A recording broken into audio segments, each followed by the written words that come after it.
Waqt id-diskussjoni fil-Parlament dwar l-estimi tal-Ministeru għall-Ambjent, l-Enerġija u l-Intrapriża, id-deputat Laburista Randolph De Battista semma id-diversi inċentivi li qed jagħti l-Gvern favur l-ambjent fosthom dawk għal karozzi elettriċi.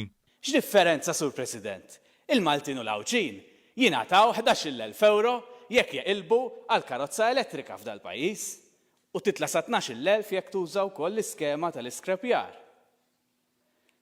Gvern illi qed joffri skemi differenti u importanti. Solar panels, solar water heaters, manutenzjoni tal-bjar.